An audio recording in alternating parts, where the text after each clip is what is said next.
Depuis le 1er février 2019, la saga de procès du président Laurent Gbagbo et du ministre Charles Blé Goudé a connu son apothéose. Une liberté un peu conditionnée, même si l'acquittement a été prononcé. Juste après le 27 mars, le ministre Charles Blé Goudé est sorti dans un discours d'apaisement, un discours de paix, un discours de réconciliation qu'il a prononcé, un discours qui a fait beaucoup d'intérêt, un discours qui a été analysé par les journalistes de Afrique Média le mois dernier, le 31 mars, pour être beaucoup plus précis, un discours que nous allons disséquer ici, autour de cette table, dans le studio de Diaspora Mobile TV, bien sûr, avec votre journaliste Jean-Pierre Kodian et mes invités que je vais vous présenter maintenant. J'ai à ma gauche Nick de Bessou, qui est juriste, acteur politique, et puis à ma droite, Dali Gougognon, il est psychologue, et puis il est clinicien de formation, ouais, Dali Gougognon, que je connais très bien. Et puis le troisième invité, c'est Georges Bellignon, qui est écrivain et aussi analyste politique. Donc c'est avec ces trois invités que nous allons décortiquer le discours du ministre Charles Blé Goudé et l'attention particulière qui a été accordée par les journalistes d'Afrique Média, qu'il faut rappeler, ont fait un travail d'abattage médiatique très énorme, hein, jusqu'à ce que le ministre Charles Blé Goudé et le président Laurent Gbagbo recouvrent leur liberté, même si, entre guillemets, c'est une liberté un peu conditionnée. Alors rapidement, on va rentrer dans le sujet, dans le vif du sujet, avec Nick de Bessou. Le président Laurent Gbagbo, le ministre Charles Blé Goudé sont en liberté, mais un peu conditionnée, même si l'acquittement a été prononcé. Est-ce qu'aujourd'hui, réellement, on peut dire que le président Laurent Gbagbo et le ministre Charles Blé Goudé sont en liberté? Ils sont libres de tout mouvement? Effectivement, depuis le 19 janvier, il y a eu l'acquittement. Et cet acquittement a été suivi, en fait la décision d'acquittement a été suivie d'une libération immédiate. Ce qui voulait dire que dès cet instant, les deux détenus, nos deux illustres détenus, devaient libérer les locaux de la prison de Schwenningen. Donc, étaient libres de rentrer chez eux en Côte d'Ivoire. Cependant, ce même 19, aux alentours de 20h, le bureau du procureur a fait un appel. Et c'est cet appel-là qui a été entendu le 1er février. Et donc, suivant l'appel du 1er février, les trois juges ont décidé, en entendant d'entendre le bureau du procureur avec ce qu'ils ont comme élément nouveau à ce procès, on va donner une liberté conditionnelle ou conditionnée aux deux illustres détenus. Donc, ils seront maintenus pas en prison, parce qu'ils sont libres, c'est ce qu'il faut savoir. Ils sont libres de rentrer chez eux, mais pour des raisons de sécurité, s'ils rentrent chez eux, par exemple, ils peuvent se mixer avec des témoins et autres, ce qui peut vraiment jouer en défaveur pour eux ou en faveur pour le procureur. Pour ces raisons, on dit, bon, mais vous restez soit en Belgique, soit à La Haye. Donc voilà, c'était ça la condition. Jusqu'à ce que le bureau du procureur vienne avec des éléments pour nous dire si oui ou non, il trouve que la décision du juge Cuno est réellement fondée, si c'est basé sur des éléments qu'il a, des preuves qu'il a en sa possession pour donner cette décision de liberté automatique, liberté immédiate. Et donc c'est là où nous sommes actuellement. Alors, ce qu'il faut retenir, ils sont libres de tout mouvement, donc ils peuvent aller et venir. Et même actuellement, ils peuvent même rentrer en Côte d'Ivoire. La problématique ici se pose différemment. Parce qu'ils ont été envoyés... Attendez, monsieur Nick, okay. Dessous, vous le dites. Vous dites que le président Laurent Gbagbo et le ministre Charles Blé Goudé peuvent rentrer chez eux. Ils peuvent rentrer chez eux. Parce qu'ils sont libres. Ils sont libres de tout mouvement. Mais pourquoi alors ils ne rentrent pas? Je ne pense pas que le président Laurent Gbagbo et le ministre Charles Blé Goudé veuillent rester encore en Europe. Non, justement, parce qu'ils suivent les conseils de leur collectif d'avocats. Il serait bien, comme je l'ai expliqué tout à l'heure, s'ils rentrent en Côte d'Ivoire, il y a de fortes chances qu'ils puissent avoir certains contacts avec certains témoins qui sont restés en Côte d'Ivoire. Et cela peut, je vais dire, affecter affecter plus tard l'appel en cours. C'est pour cette raison qu'ils préfèrent rester soit en Belgique ou soit à La Haye. Sinon, dans les textes, ils sont libres de tout mouvement, même rentrer en Côte d'Ivoire. Maintenant, il y a une logistique à mettre en place. S'ils doivent rentrer en Côte d'Ivoire, ils seront certainement dans une résidence surveillée. D'accord, merci à notre juriste. Je crois que la loi, elle est universelle. On ne connaît pas trop les rouages juridiques de La Haye. Mais ce qui est certain, ce qu'il faut reconnaître, que le président Laurent Gbagbo et le ministre Charles Blé Goudé connaissent une liberté un peu provisoire.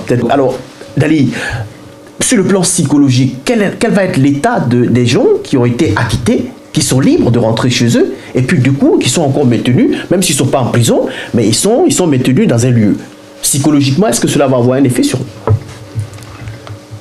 Effectivement, mais avant, je voudrais remercier Diaspora Mobile TV pour l'opportunité que nous donnent pour échanger, mais aussi pour ce qu'ils font au niveau de la communauté et au niveau même de toute l'Angleterre.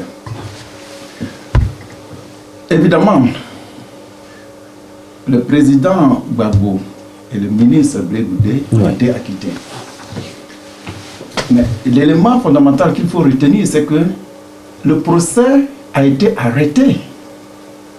C'est-à-dire que le procès n'est pas allé à terme pour dire que non, les deux parties se sont entendues. Alors, à la fin, le jury a décidé qu'ils sont acquittés. Non, c'est en plein milieu du procès qu'il y a eu l'acquittement. Donc, ils sont blanchis. Et des gens qui sont blanchis, des gens contre qui pesaient de lourdes charges, comment on appelle, le chef d'accusation, crime contre l'humanité, etc., tels que vous les connaissez, ont été acquittés. Et ils sont empêchés à travers une clause que j'ai connue, et ils sont empêchés de rentrer chez eux. Bien évidemment, ça va agir sur eux sur le plan émotionnel, sur le plan psychologique. Évidemment, ça peut avoir un effet sur eux. Oui. Ça peut avoir un effet sur eux. Et ça pourrait avoir un effet sur n'importe quel individu. Tout dépend maintenant de la posture mentale de ces individus. Bien heureusement, ils ne sont pas affectés et c'est une très bonne chose. Sinon, d'autres personnes pourraient être dépressées. Et donc c'est évident que maintenir quelqu'un en prison alors qu'il est acquitté, ça peut avoir un impact négatif sur son fonctionnement mental. Ça c'est comme... Voilà, bien heureusement, ça n'a pas eu cet effet néfaste sur le ministre Charles Blé Goudé, qui le 27 mars dernier, vous l'avez suivi, a fait un discours très apaisant, un discours de réconciliation, un discours dont l'intérêt a été partagé un peu partout dans le monde, justement avec Afrique Média, les journalistes qui l'ont décortiqué et qui ne sont pas en odeur de sainteté avec ce discours du ministre Charles Blé Goudé, qui selon eux est un discours de pré-campagne. Alors, je vais me tourner vers mon autre invité, le troisième, Georges Bellignon. Georges Bellignon, le ministre Charles Blé Goudé, dans son discours, a parlé de paix. Il a parlé de réconciliation. D'abord, est-ce que ce discours il était opportun? Merci, Jean-Pierre Kouadjane. Merci également à la chaîne de télévision Mobile Diaspora Mobile TV. Diaspora Mobile TV, qui nous donne cette opportunité, voilà, de parler un peu. Et puis surtout que depuis le discours du ministre Charles Blé Goudé, il y a beaucoup d'encre qui ont coulé et les critiques sont allées bon train. Donc, bon, évidemment qu'il y a eu des critiques beaucoup plus denses. Hein, d'autres favorables, d'autres qui émettent des réserves par rapport à ce discours. Donc, c'est une bonne chose qu'on soit réussi ici pour en parler. Oui, le discours est opportun.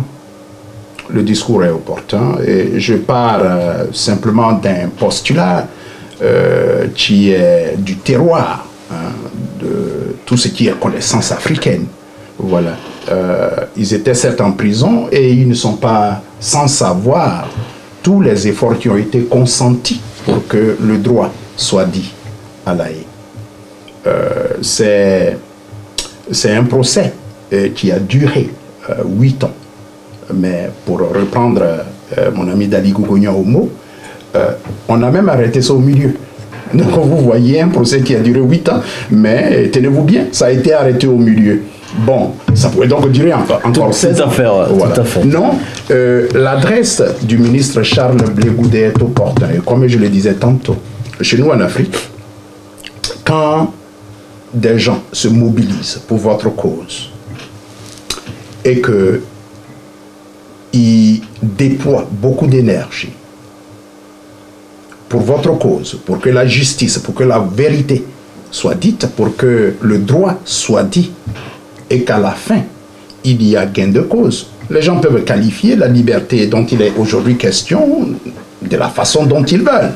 Mais comparativement à la prison de Scheveningen, où ils étaient là-bas entre 4 murs, et la condition d'aujourd'hui où le ministre Charles Blé Goudé peut recevoir ses collaborateurs, peut recevoir tous les Ivoiriens qui désirent les voir, hein, et leur dire de tenir bon, il était opportun qu'ils leur disent merci.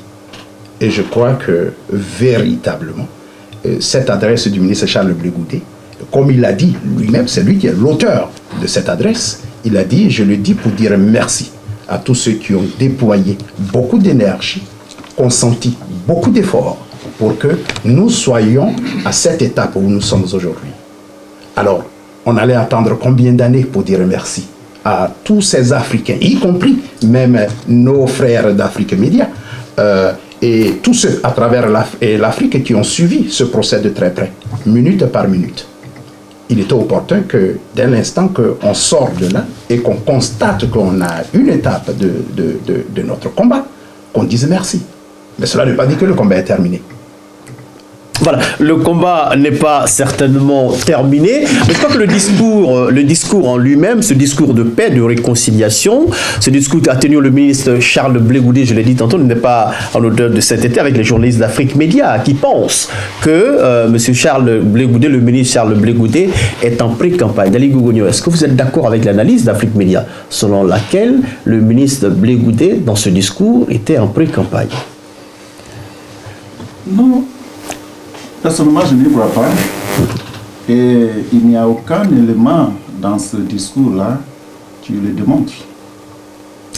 Comme mon collègue sur cette table l'a dit, oui. C'est un fait normal.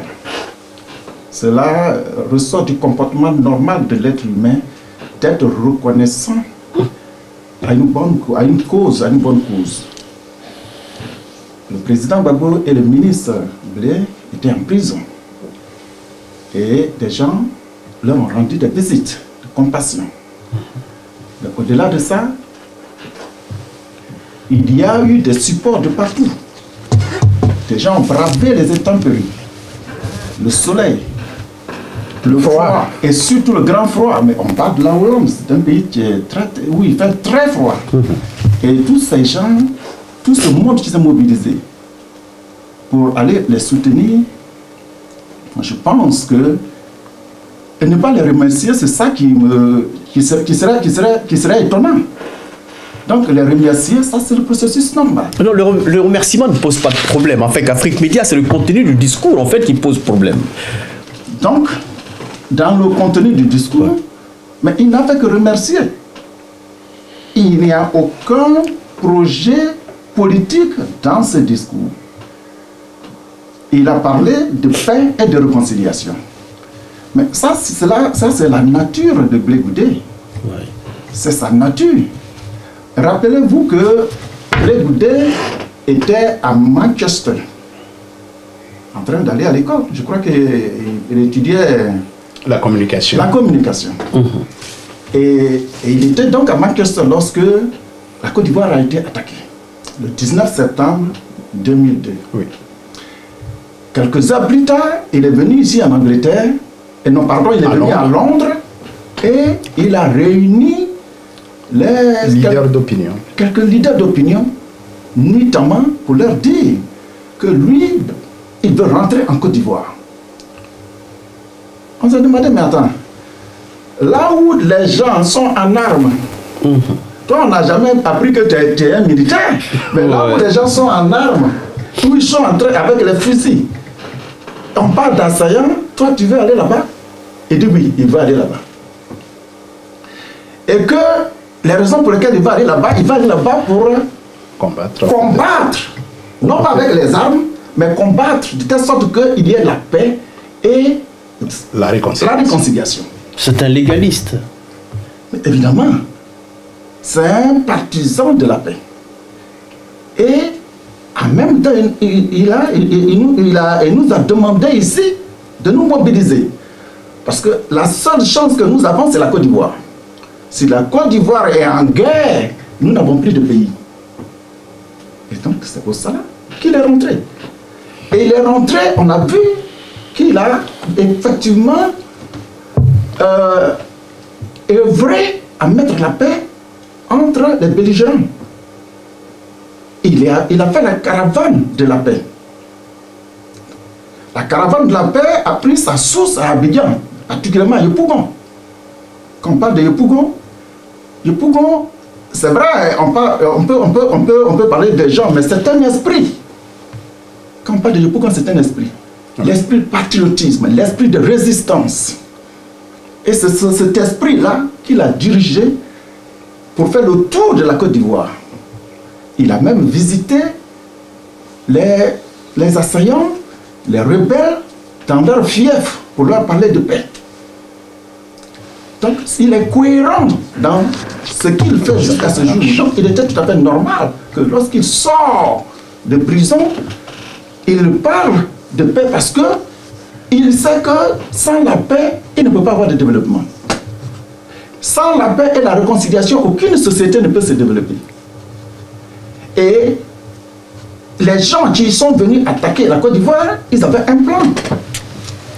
Le plan qu'ils ont, c'était de créer les conditions d'instabilité du pays de telle sorte qu'ils puissent l'exploiter. Ils avaient déjà compris qu'il ne fallait pas rentrer dans ce chemin. Donc il fallait la paix pour que comment on appelle le chemin prévu ne fonctionne pas. Malheureusement, ça n'a pas abouti. Mais sinon, c'est un homme de paix. C'est connu. Voilà, merci à Dali Gogognon pour ces éléments de réponse. Le ministre Charles Blé Goudé est un homme de paix, donc constant dans sa démarche, d'où son slogan « Combattre les menus », et ça on le sait. Alors, je cite toujours les journalistes d'Afrique Média, qui pour eux, le ministre Charles Blé Goudé est un harangueur de foule, comme on l'a dit en Côte d'Ivoire, qu'on a connu, c'est un harangueur de foule, c'est quelqu'un qui vocifère. Alors, il sort de prison, il devient du coup très flexible. Il tient des discours de réconciliation. Il s'attendait certainement que Blé Goudé dise aux Ivoiriens de continuer la lutte. Alors, monsieur le juriste Nick Debessou, est-ce que vous êtes d'accord avec l'assertion de Afrique Média qui pense que le ministre Charles Blé Goudé est devenu très très flexible en ce moment? Ben non, il n'est pas non plus amorphe. Non, non, pas du tout. Je pense que lui-même l'a dit dans son allocution quand il s'adressait à la nation ivoirienne et même africaine. Il a dit qu'il est rentré tout nu en prison et qu'il est ressorti avec beaucoup plus de maturité. Donc il faut savoir éduquer sa propre population.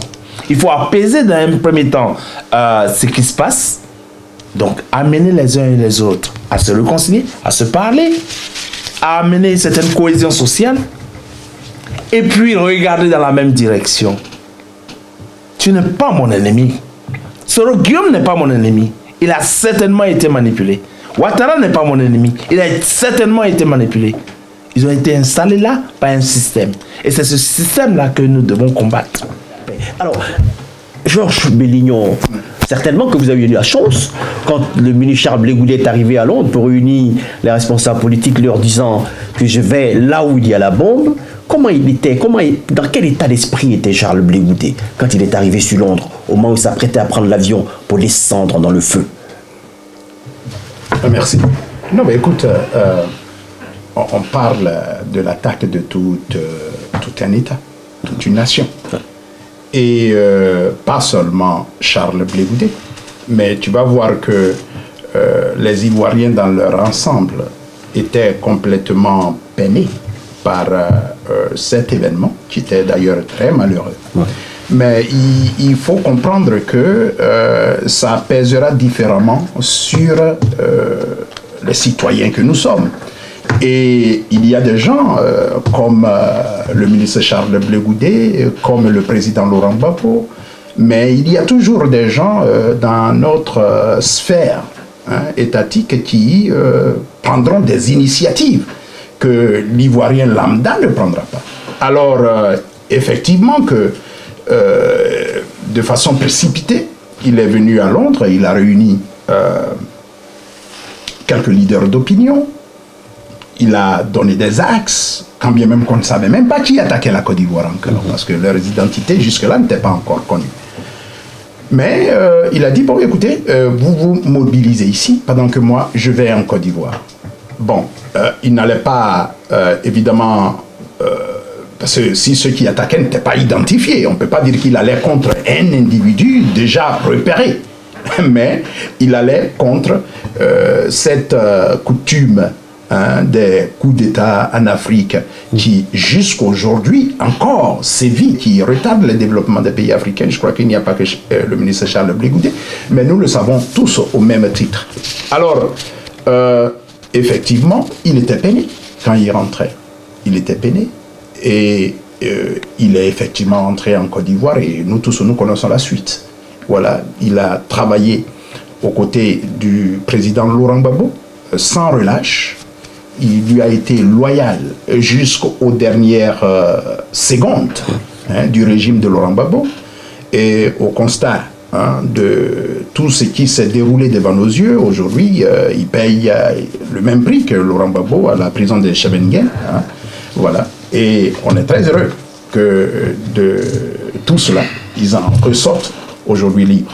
Ouais, je crois que le problème de l'Ivoirien sur la liberté du président Laurent Gbagbo et du ministre Charles Blé Goudé, c'est le fait qu'il n'est pas en Côte d'Ivoire. Il était en prison, il a recouvré la liberté, mais pourquoi encore est-il en Europe? Il ne peut pas rentrer chez lui. C'est là l'ambiguïté, c'est là le problème des Ivoiriens en fait. Oui, mais Jean-Pierre, il va falloir que... on est dans un processus quand même. Les gens n'oublient pas que nous sommes dans un processus. Mais là où ils étaient, dans la prison, entre quatre murs, ils ne sont plus là. Voilà pourquoi je dis que la notion de la liberté, comme ça a été évoqué à Afrique Média, elle est relative. Parce qu'aujourd'hui, il mange ce qu'il veut manger. Il reçoit celui qu'il veut recevoir. OK? Et il sort, sa femme et ses enfants étaient là, et il les a amenés au parc. Il est allé jouer avec les enfants au parc. Mais c'est ce que toi et moi nous faisons quand on dit qu'on est libre. Effectivement. Ouais. Voilà, donc il ne faut pas caricaturer, il ne faut pas dramatiser non plus. Évidemment que dans ce processus de libération du ministre, du président Laurent Gbagbo et du ministre Charles Blé Goudé, une chose est certaine, nous ne sommes pas en train de dire des opinions, nous sommes en train de lire et faire la lecture des faits qui nous sont présentés. Premièrement, ils ont été accusés de crimes contre l'humanité. Il restait au procureur et à ceux qui les ont accusés de le prouver. Ils n'ont pas pu. À la fin, le juge président, qui a présidé au devant de ce procès pendant 8 ans, les a exonérés de toute charge. Ça, c'est un fait. Ce n'est pas une opinion. Il les a exonérés de toute charge. Maintenant, dans la procédure de libération, le procureur saute sur une clause des articles de la Cour pénale internationale pour les maintenir en prison. C'est-à-dire pour les pas en prison. Est-ce que cela n'a pas une coloration politique? Mais bien entendu, on peut faire la lecture qu'on veut. Mais une fois que vous avez jugé une affaire et le président dit son verdict, avec de libération, avec effet immédiat. Et que on maintient, comme quelqu'un l'avait dit tantôt, que ce n'est pas une jurisprudence que tu vois partout ailleurs, dans les grandes démocraties. Une fois que tu as été jugé et libéré, même si le procureur ou bien la partie perdante veut faire appel, mais le fait de faire appel n'est pas un crime pour lequel tu dois être encore maintenu en prison. C'est-à-dire, vous dites que j'ai volé. On m'amène devant les juges. On me juge, il n'y a aucune preuve que j'ai volé. Et le juge dit que tu es libre. Maintenant, la partie qui est perdante vient et il dit, mais je vais faire appel contre cette décision. Mais jusqu'à ce que tu fasses appel, oui. Sur quelle base vous me maintenez en prison? Donc, évidemment que cela peut être lu comme étant une décision politique, parce que si on parle de droit, et on parle d'abord, le droit s'appuie sur la vérité. Voilà pourquoi on dit tu jures que je vais dire la vérité, rien que la vérité, ainsi de suite. Et après, le droit intervient. La vérité est que toutes les charges portées contre le président Laurent Gbagbo et le ministre Charles Blé-Goudé, c'était des charges légères. Ils ont été libérés. Maintenant, on est dans un processus d'appel. Évidemment que c'est une institution internationale qui a ses règles. Oui. Mais nous sommes des légalistes.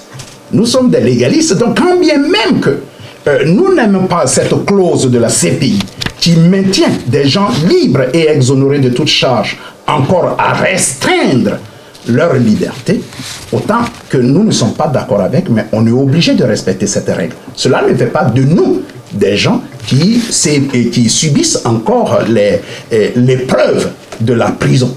Non, ils sont libres. Voilà, merci à Georges Bellignon. Je crois que les Ivoiriens et les Africains en général vont prendre leur mal en patience. Je crois qu'il y a une procédure qui est lancée pour que le ministre Charles Blé-Goudé et le président Laurent Gbagbo recouvrent entièrement leur liberté. Je voudrais rappeler à nos amis téléspectateurs qu'aujourd'hui les grands débats de Londres s'articulent autour de l'analyse qu'a eu Afrique Média sur le discours du ministre Charles Blé-Goudé après sa sortie de prison. Le discours a été prononcé le 27 mars dernier, je vous le rappelle, discours dans lequel il a parlé de paix et de réconciliation. Alors, dans ce discours d'Ali Gogognon, Afrique Média, selon nos confrères Afrique Média, le nom du président Laurent Gbagbo n'a été cité qu'une seule fois. Un comportement qui, selon eux, voudrait mettre en sourdine le président Laurent Gbagbo, relégué au deuxième plan. Alors, quelle est votre analyse à ce sujet? Le ministre Blé-Goudé a remercié tous ceux qui ont soutenu la lutte. Il les a remerciés, non pas seulement à son nom personnel, mais au nom du président de la République. Et il a dit dans le discours. Donc, rien ne démontre en cela qu'il se démarque du président de la République. Lui-même, il a dit, je crois, dans son adresse, et qu'il a eu, avant ça, je crois qu'au sein de la prison, il a même démontré que Laurent Gbagbo est son père. Laurent Gbagbo est le symbole de la lutte. C'est-à-dire que c'est le repère de la lutte. Donc, il n'y a pas de démarcation. Parce que simplement, il a mentionné le nom du président Gbagbo une seule fois. Alors, des gens vont lui faire un procès pour dire qu'il est en train de se démarquer. Non, ce n'est pas correct. Il n'est pas en train de se démarquer. Il n'y a aucun acte dans le discours qui le démontre. Ouais. Il a dit qu'au nom du président de la République, Laurent Gbagbo, et à son nom personnel, il remercie tous ceux qui soutiennent le combat, y compris Afrique Média. Et c'est là que je voudrais dire à Afrique Média que Afrique Média, nous sommes fiers d'Afrique Média. Et comme aussi nous sommes fiers de, comment on appelle, Africa 24, Africa 24, ouais. Et tous les autres cyberactivistes et tous ceux qui ont contribué à la lutte et à ce qu'ils retrouvent la liberté. C'est tout cela qu'il a remercié. Pour éviter de frustrer les gens, il ne pouvait pas les nommer. Mais en disant que je remercie les panafricanistes, je remercie tous les Africains, je remercie tous ceux qui combattent pour la dignité des peuples africains, les peuples opprimés. Tout cela, c'est eux qui les remercient. Donc, il n'y a aucun signe à ce stade-là qui démontre que le ministre Blé est en train de se démarquer du président de la République. Aucun signe. Voilà, il n'y a pas de démarcation selon Dali Gogognon, il n'y a pas de démarcation du ministre Charles Blé Goudé qui a donné... Georges Bellignon, le fait que le nom du président Laurent Gbagbo a été cité une seule fois, selon Afrique Média, augure d'une certaine mauvaise dynamique entre les deux hommes politiques quand même, il faut le reconnaître, que ce sont des têtes de pont, ce sont des responsables politiques. Alors, comment vous interprétez cela, la mauvaise dynamique? Non, non, c'est pas vrai. Ce n'est pas vrai. C'est peut-être une fausse lecture. Je ne sais pas si c'est le body language de Charles Blé Goudé, mais en ce qui concerne l'adresse que nous avons tous écoutée, rien n'indique que Charles Blé Goudé est en train de lancer c'est-à-dire un essai de démarcation par rapport à son père Laurent Gbagbo. Il ne cesse de le répéter. Il a dit, même au sein de la Cour pénale internationale, si les gens se rappellent encore de l'adresse du discours historique du ministre Charles Blé Goudé devant les juges de la CPI, où il a dit que moi, je suis pro-Gbagbo. Il l'a dit, n'est-ce pas? Oui, il a dit, ouais, effectivement. Il est pro-Gbagbo. Voilà. Et dans le discours, on nous lance dans un décompte. On dit non il a dit je.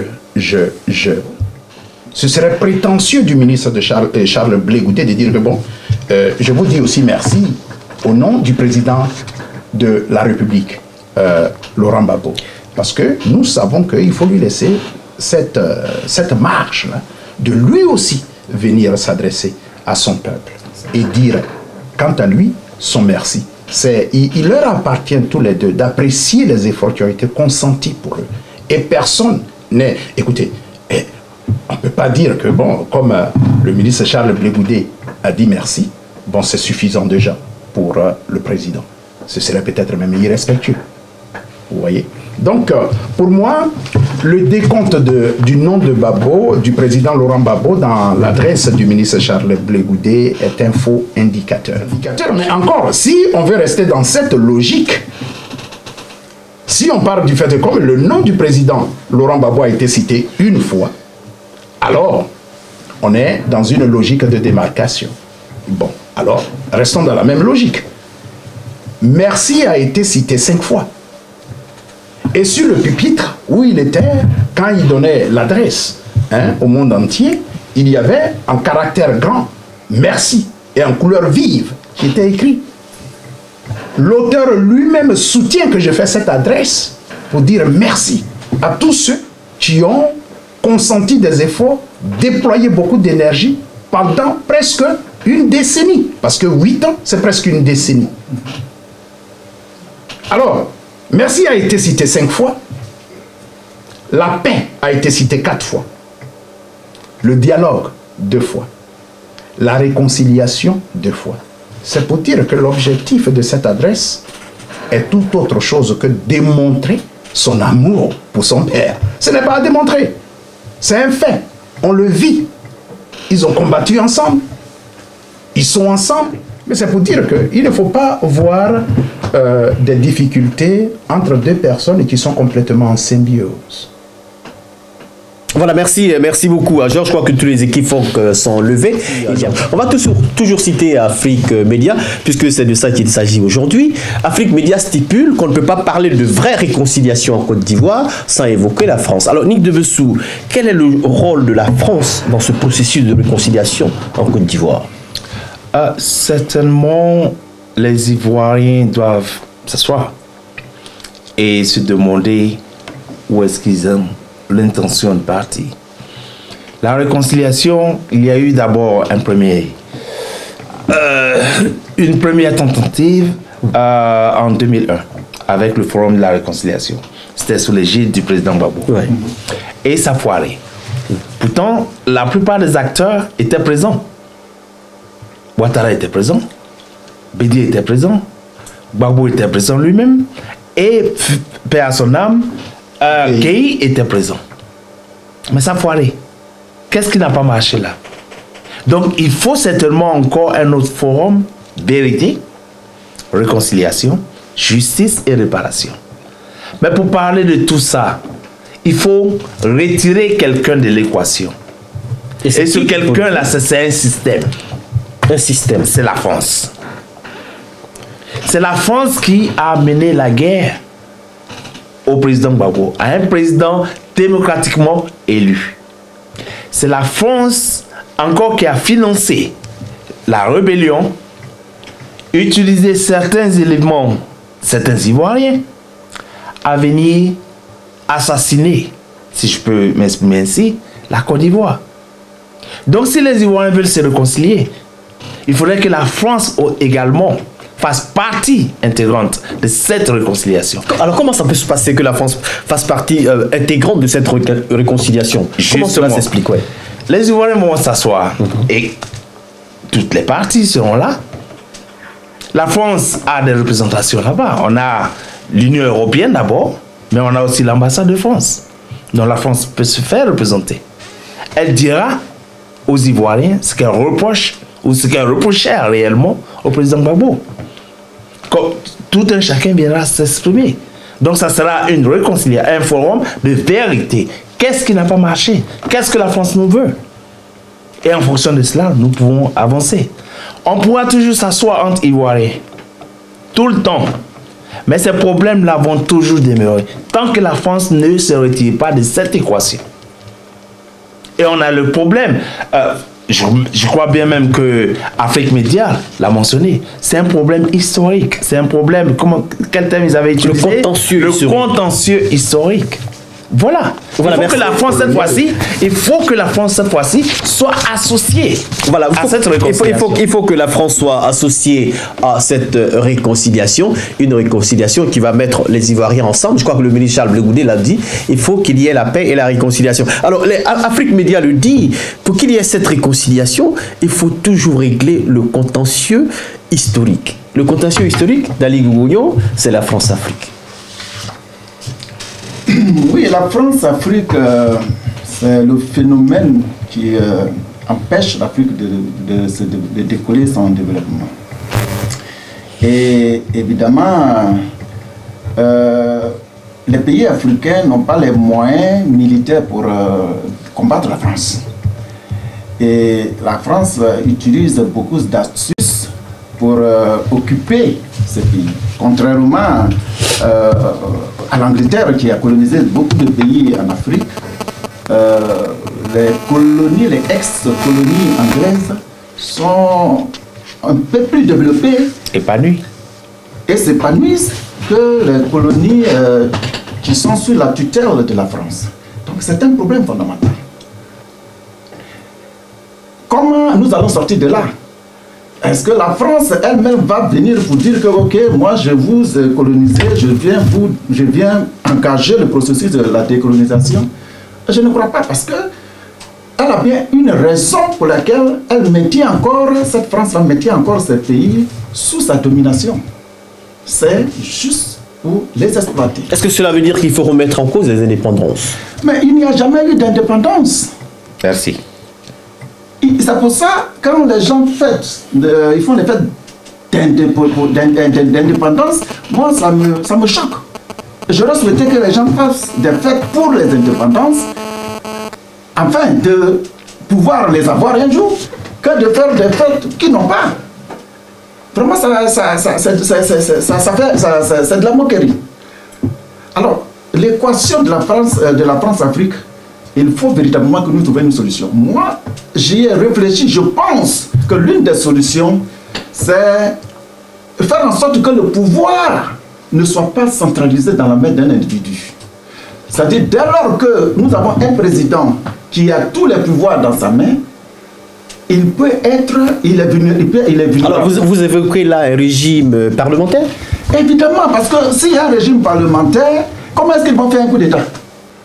Cela voudrait dire qu'il faut qu'on trouve des leaders de confiance, des leaders capables de tenir tête à la France. Il nous en faut. Tant que nous n'avons pas cela, la France ne peut pas partir d'elle-même, parce que ce n'est pas aux colonisateurs d'initier le processus de la décolonisation. Ce n'est pas possible. Mais est-ce que l'exemple de l'Algérie peut faire école? On se rappelle que l'Algérie a obtenu son indépendance en 1962. Hein, c'est en 1962 que l'Algérie est le seul pays qui a obtenu les indépendances. Les autres pays de l'Afrique subsaharienne, les indépendances ont été octroyées. Alors, est-ce que l'exemple de l'Algérie peut faire école dans les pays subsahariens? Il faut encore renégocier les termes de notre indépendance. Mais justement, c'est ce que Nick de Plessis vient de dire. La France doit... On doit avoir le courage de dénoncer la France. On doit l'inviter à la table de discussion pour qu'elle nous dise quel est le problème et comment est-ce que nous pouvons vivre en harmonie avec elle. Il est clair aujourd'hui que la France possède la technologie et nous avons des potentiels, des ressources minières, etc. etc. Nous n'avons pas la technologie pour transformer nos richesses. Et la France, elle a la technologie. Donc il est tout à fait évident que nous sommes obligés de vivre ensemble. Vivre ensemble, cela veut dire qu'il faut que ça profite aux deux et non pas à la France elle seule. Donc je pense qu'il faut l'inviter à une table et discuter avec elle de notre vraie indépendance. Parce qu'on ne peut pas l'acquérir militairement. Ça, c'est une option qu'il faut complètement écarter. Ouais. Mais il faut l'inviter pour discuter avec elle. Mais pour l'inviter, il faut avoir le courage de l'indexer. Le Rwanda l'a fait. Le Rwanda a indexé la France, que la France a été responsable du génocide. Mais après, quand le Rwanda s'est stabilisé, a renoué les relations diplomatiques avec la France. Aujourd'hui, elle coopère, le Rwanda coopère avec la France. C'est un exemple. Voilà, je crois que Dali Gogonian, c'est bien cité, c'est bien dit. Il faut inviter la France à la table de négociation, en tout cas, pour qu'elle nous dise ce qu'elle veut, parce que la France-Afrique est véritablement un fléau en Afrique. C'est un véritable fléau en Afrique. La France a toujours protégé les chefs d'État. Je cite l'exemple du Cameroun, où Paul Biya est au pouvoir depuis 1982. Alors, Georges Billon, toujours selon Afrique Média, le ministre Charles Blé Goudé, dans son adresse, semblait parler un peu, lancer une sorte d'appât au président Alassane Ouattara, à Bensouda et à Paris. Selon vous, Georges, qu'est-ce que cela implique?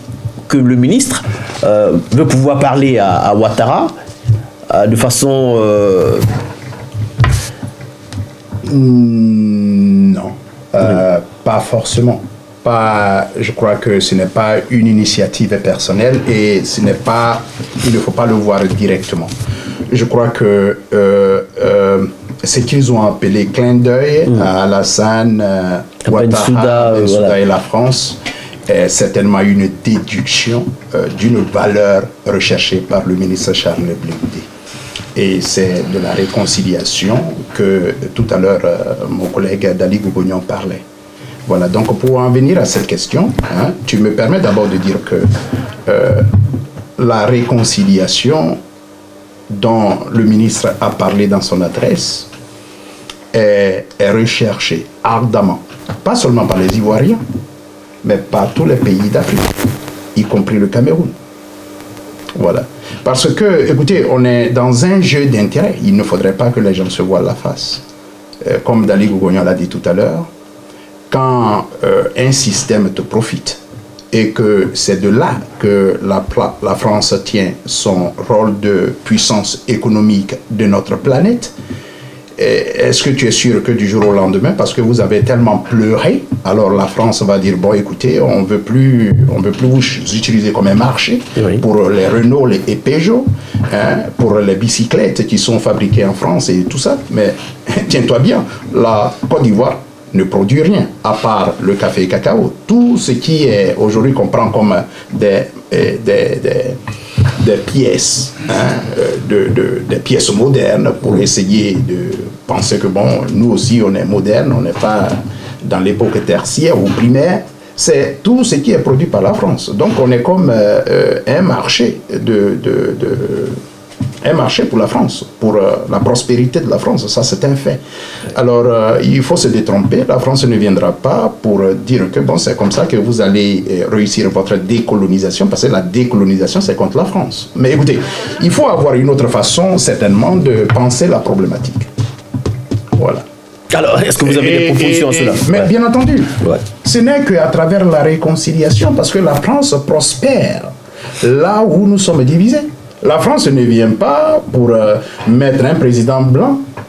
Ils prennent toujours un autre noir qui est à côté de toi. Et nous, ils profitent d'une position d'antagonisme réciproque dans nos États. Et ils prennent position pour un. Voilà le calcul, aussi simple que cela paraît. Maintenant, peut-être qu'on peut dire que ce que le ministre, la réconciliation prônée sur les lèvres de tout politicien africain, est peut-être, si tu veux, une utopie, parce que toi et moi, on ne sera jamais réconciliés. Alors que la réconciliation dont il parle, c'est le chemin. Parce qu'une fois que toi et moi, on est réconciliés et nous abordons dans le même sens, la France aura des difficultés parce qu'une fois on est unis, on est obligé, il est obligé de causer avec nous pour dire ok, bon d'accord, on a comme l'impression qu'il n'y a pas de chemin ici pour moi, il n'y a pas de place ici pour moi, mais on veut collaborer avec vous. Alors tout de suite, on vous remet les cartes en main. On vous remet dans le jeu de pouvoir. Alors, parler de réconciliation, c'est prépondérant. C'est prépondérant. Ceux qui veulent réussir la réconciliation, sinon qui veulent qu'à l'intérieur, on inclut une autre équation qui est la France. Bon alors, qu'est-ce qu'on a à foutre? La France, c'est la France. Et chez nous, en Côte d'Ivoire, c'est la Côte d'Ivoire. Le Cameroun, c'est la Côte d'Ivoire. C'est le Cameroun. Le jeu est tellement malsain que la France-Afrique est, si tu veux, un réseau opaque qui ne dit pas réellement au grand jour ce qu'il fait. Pourquoi? Parce que ce n'est pas une institution formelle. C'est comme une société secrète. Tu ne peux pas dealer avec une société, les sorciers là, tu deals avec eux à grand jour, non. C'est la nuit, ils vont faire leur simagrée, consort et ceci. Parce que ce n'est pas l'attente de notre société. Et ce qu'ils font dans la France-Afrique, c'est des trucs qui sont complètement à l'envers et qui vont contre ce que nos peuples attendent. Voilà. Alors, quand le ministre Charles Blé Goudé parle de réconciliation, cette réconciliation est dirigée vers une catégorie de personnes qui sont exclusivement africains. Parce que tant que tu n'as pas encore réussi ça, et tu vas amener une troisième problématique, à une problématique que tu peines à résoudre. Mais la France est là pour des intérêts. Le jour que les intérêts de la France disparaissent en Afrique, tu vas voir qu'en même temps, le 43e but va disparaître. N'est-ce pas? Oui, tout à fait, Georges. Je crois que la présence de l'ancienne coloniale... Alors, Daniel, vous voulez ajouter quelque chose? Oui, parce que oui. Je me pose la question de savoir pourquoi le ministre Blé Goudé acquitté pourrait maintenant faire un clin d'œil à la CPI, à la France et au pouvoir pendant qu'il est acquitté. C'est quand on pouvait parler d'un clin d'œil s'il était à l'intérieur et pendant le procès ou même avant le procès et qu'il avait fait... Est-ce que cela ne veut pas dire que le retour en Côte d'Ivoire doit être négocié? Il faut négocier avec la France, il faut négocier avec Bensouda, il faut négocier avec Alassane Ouattara. Non, je ne crois pas. Nick de Plessis l'a dit tout à l'heure, ils sont libres. Seulement, comme il y a l'appel en cours, et donc pour le moment, c'est pour ça qu'ils bénéficient de cette liberté, inconditionnelle. Mais dès lors que les choses vont se clarifier, si l'appel a été rejeté, bon, maintenant, on peut parler de négociations pour qu'il rentre. Parce que la sécurité aussi doit être vraiment garantie. Mais sinon, ils peuvent aller chez eux. Mais ici, le point sur lequel je voudrais vraiment insister, c'est que je ne vois pas en quoi il est opportun un homme qui est libre maintenant, un homme qui a été accusé avec des charges très lourdes et qui, à partir de son, qu'on appelle ses avocats, s'est défendu pour être acquitté. Maintenant qu'il est libre, il va faire clin d'œil à ceux qui l'ont mis en prison, qui ont contribué à le mettre en prison. Pour juste rebondir dans le même sens, c'est que il faut, quand le ministre Charles Blé Goudé était encore dans les geôles de la Cour pénale internationale, il a prononcer donc un discours, si on peut l'appeler ainsi. Mais il y a eu cette adresse historique devant les juges de la Cour pénale internationale et tout le monde peut se rappeler que dans ce discours, il était incisif. Voilà.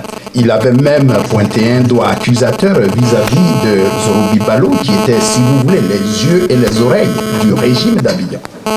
Là, personne ne pouvait prédire qu'ils allaient sortir des griffes de la Cour pénale internationale. Tu ne pouvais pas parier là-dessus. Non, tu ne pouvais pas. Parce que ce que nous entendons toujours de la Cour pénale internationale, on y va, mais on n'en ressort pas. Alors, pendant qu'il était encore dans cette prison, mais il disait les expressions du genre, « Madame la Présidente, croyez-moi, moi, je ne cherche pas forcément à être libre. Parce que la liberté, pour moi, n'est pas dans le physique. Ça est dans la tête. Mais ce que je veux ici, et ce que je préférerais, c'est que ma responsabilité dans la crise qui a endeuillé la Côte d'Ivoire soit définitivement située. » Alors voilà un monsieur qui tient un langage aussi tranché. Ouais. Un langage qui n'est pas peinte de timidité, qui n'est pas quémandeur. Et c'est maintenant qu'il est complètement libéré, exonéré de toute charge, que maintenant il va faire un clin d'œil à Bensouda, à la France et à la Sandra Ouattara. Mais je voudrais tout de suite rappeler certainement l'esprit qui est derrière la personne qui a tenu un tel langage. Pour lui, parce que c'est une suite logique, et il fait une démonstration, c'est-à-dire que le ministre Charles Blegoudé est dans une logique de campagne pour l'an 2020, ce qui est archi faux. Ça c'est un. Parce qu'il faut démontrer, il ne faut pas seulement affirmer. On va revenir sur la campagne, qui ne dit pas son nom, dans le discours du ministre Charles Blegoudé. On va rester concentré sur le discours, enfin sur l'analyse de Afrique Média, Afrique Média, selon le journaliste Bertrand, qui dit que le discours du ministre Charles Blegoudé n'intéresse pas, à ce niveau chacun peut intervenir s'il a quelque chose à dire. Le discours du ministre Charles Blegoudé n'intéresse pas Yopougon. Pourquoi Yopougon?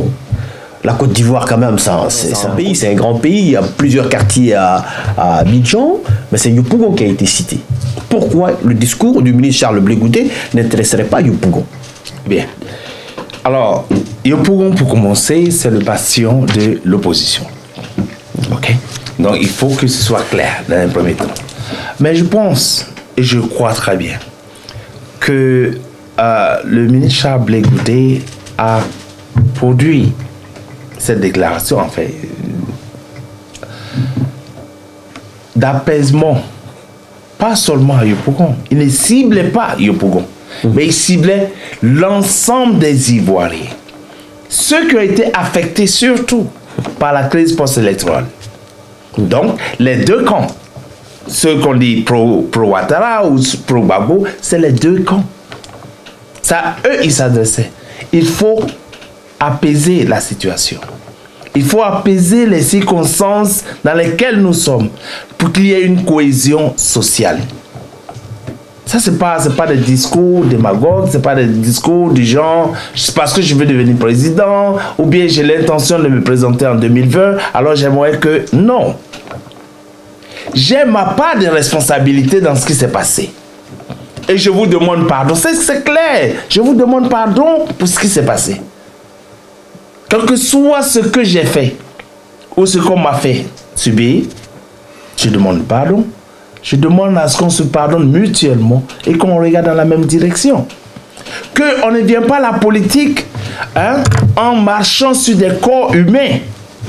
Bon, je suis en train de paraphraser, mais c'est quelque chose de ce genre. Qu'il ne faudrait pas que la politique soit un tremplin pour certains pour écraser leurs propres citoyens. On vient à la politique parce qu'on veut apporter quelque chose de nouveau. quelque chose de meilleur pour nos concitoyens. Donc c'était un discours d'apaisement et ça a été bien perçu d'ailleurs à Yopougon et au-delà. Voilà, ça a été bien perçu, le discours a été bien perçu à Yopougon. Voilà, est-ce là est la démonstration, le schéma, le label d'un Charles Blé Goudé qui est désormais engagé sur la voie de la réconciliation, le processus, mais un homme d'État qui pourrait un jour être président de la République de Côte d'Ivoire. Dali. C'est son droit le plus absolu.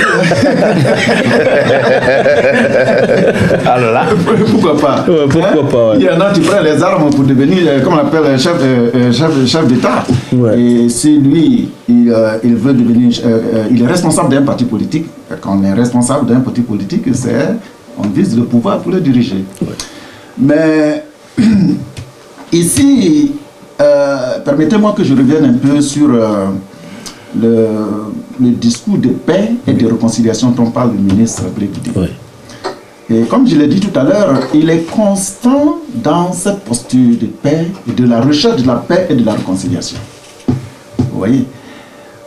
Et comme je l'ai dit tantôt, sans paix, il n'y a pas de développement. Et on peut tous le reconnaître que le premier chef de l'État de la Côte d'Ivoire, le président Houphouët, il n'a pas laissé un pays industrialisé. Mais au moins, il a laissé une nation. Ceux qui sont venus attaquer la Côte d'Ivoire, les slogans qu'ils ont utilisés, c'était pour briser cette harmonie qui était entre les Ivoiriens, les peuples, les communautés, comment on appelle, ivoiriennes, entre les populations ivoiriennes. Donc, ils ont utilisé de faux slogans. Ils ont parlé de le Nord qui serait marginalisé. Ils ont parlé de ça.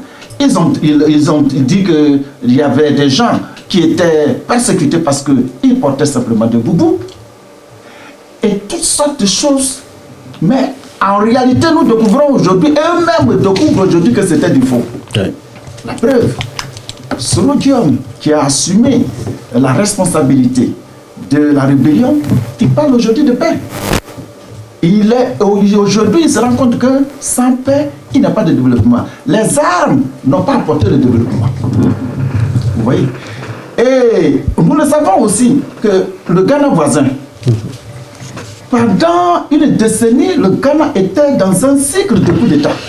La turbulence en tout cas. Ouais. Et ça ne leur a pas apporté le développement. Ouais. Aujourd'hui, le Ghana a amorcé son développement lorsque ils ont arrêté le processus de coup d'État et ils se sont réconciliés entre eux. Ils ont fait la paix. Aujourd'hui, vous allez au Ghana, il y a le développement, il y a la stabilité. On a vu, on le voit tout le temps. Les anciens présidents ghanéens s'asseyent, ils communiquent. Et c'est en cela, pour moi, il est très important que le ministre Blé Goudé, qui est responsable d'un parti politique, parle de paix et de réconciliation. Voilà, la paix préalable à tout développement, a dit l'ancien président ivoirien, le président Félix Houphouët-Boigny. Nous sommes en 2020, et je me tourne vers Georges Bellignon. Nous sommes bientôt, dans un an, nous serons en 2020, avec les joutes électorales, les présidentielles, les élections présidentielles, législatives et municipales. Est-ce que le COGEP, qui est un parti politique, va présenter ses hommes sur ces trois tableaux-là? Bon, écoutez, merci de la question, mais elle n'est pas... c'est certainement la plus facile à répondre. Voilà. Non, le congrès de COGEP sera pour bientôt. Et d'ailleurs, pour le 18 mai à venir, sera le pré-congrès, pour préparer le congrès d'août. Donc, je crois qu'on ne peut pas courir plus vite que le congrès. Et ce qui en sera dit, je crois que les questions de participer aux joutes électorales, principalement aux législatives, relèvent du Congrès et de la souveraineté de ce Congrès. Donc, spéculer là-dessus, bon, ça pourrait être autre chose. Mais pourquoi pas? Pourquoi pas? Je crois que c'est un parti politique et ils se sont constitués comme tels pour ces raisons. Seulement, il peut y avoir des considérations politiques qui peuvent amener dans un sens ou dans l'autre. Donc, on va laisser cette question au Congrès, mais voilà ce que je pourrais dire. Mais pour la question tout à l'heure que tu avais posée sur est-ce que Yopougon est intéressé par le discours du ministre Charles Blé Goudé, il n'y a pas un seul Ivoirien qui a connu les affres de la guerre que nous avons connue en Côte d'Ivoire, qui ne serait pas intéressé par un discours qui parle de paix et de réconciliation. Charles Blé Goudé, avant d'être traduit devant les juridictions internationales, parlait encore de la paix et de la réconciliation. La preuve, c'était la caravane de la paix qu'il a lui-même piloté à travers toute la Côte d'Ivoire. Et c'est lui qui parle de la résistance au menu, qui pour moi est quand même un engagement non violent dans la crise ivoirienne. Ça avait quand même ce mérite. Et pour dire que Yopougon n'est pas intéressé par ce discours, c'est pêcher dans les eaux troubles. Je ne sais pas d'où on tient cette assertion, mais si elle est tenue par des Africains, c'est une assertion dangereuse, parce que des amis que tu as en Côte d'Ivoire peuvent faire des analyses simplistes ou bien des analyses sans arrière-pensée, mais prendre ça, venir sur un plateau de télévision pour essayer de porter un coup fatal à notre lutte. Parce que le ministre Charles Blé Goudé est une pièce maîtresse de cette lutte-là. En tout cas, en ce qui concerne la Côte d'Ivoire, la lutte que nous menons. Lui, aux côtés du président Laurent Gbagbo. Voilà. Donc, si on veut l'accuser ou on veut avoir à redire sur certaines de ses positions, mais il faut assurer qu'elle est fondée. Yopougon est intéressé par le discours de réconciliation. Yopougon est intéressé par la paix. Yopougon est intéressé par la fraternité qui doit régner entre les Ivoiriens. Ici, tel est le cas. Donc, Yopougon est intéressé par le discours du ministre Charles Blé Goudé. Personne ne dira le contraire. Et dire que Yopougon n'est pas intéressé, je crois que ce n'est pas sérieux. Voilà, merci à Georges Bellignon. Nous sommes pratiquement à la fin de notre émission. Le ministre Charles Blé Goudé a parlé. Il a parlé à la Côte d'Ivoire, il a parlé aux Ivoiriens. Un discours de paix, un discours de réconciliation, un discours qui ramène les Ivoiriens autour de la table pour parler de réconciliation et de paix. Je pense honnêtement que nous avons tous apprécié ce discours-là. N'en déplaise les commentaires, les analyses de notre confrère Afrique Média. Je pense que le ministre Blé Goudé, le ministre Charles Blé Goudé est un tribun, est un homme d'État. Il a parlé pour les Ivoiriens. Alors, je vais remercier mes invités Dali Gogognon. Merci beaucoup d'avoir participé à cette émission. Nikes de Bessou et Georges Bellignon. Merci de votre présence. Merci beaucoup. Merci à nos téléspectateurs. Et puis, la prochaine émission sur Diaspora Mova et Télé. Bonsoir.